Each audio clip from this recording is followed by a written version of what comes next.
Rien ne tourne rond au réseau Santé Valais. Serge Sirot et Jean-Claude Pont veulent le prouver. Ils ont donc amené une deuxième pierre à l'édifice.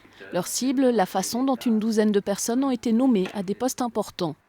Sur les nominations, on constate que l'ensemble des adjoints qui ont passé auprès du médecin cantonal sont tous placés dans des postes de direction du réseau, que la plupart de ces gens ont été nommés sans aucune mise au concours, par la pure décision unilatérale.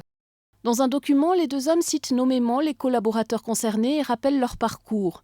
Des exemples concrets, selon eux, dévoilés à l'opinion publique. Nous avons contacté plusieurs des personnes citées dans ce document. Toutes se disent écœurées par la méthode, mais ne souhaitent pas pour autant entreprendre de démarches à l'égard des deux hommes. Du côté du RSV, on rappelle que les hôpitaux valaisans disposent de contrats de droit privé et ne sont pas tenus de mettre les postes au concours. Ces dirigeants souhaitent, par ailleurs, ne plus répondre à ces attaques. Enfin, du côté du conseiller d'État en charge de la santé, autorité de surveillance du RSV, pas de réponse. La réponse ne sera pas vraiment celle qu'on attend et qu'il faudra continuer la lutte pour que les demandes que nous formulions en conclusion de notre première conférence de presse soient satisfaites. Je ne vois pas que dans la situation actuelle cela soit le cas.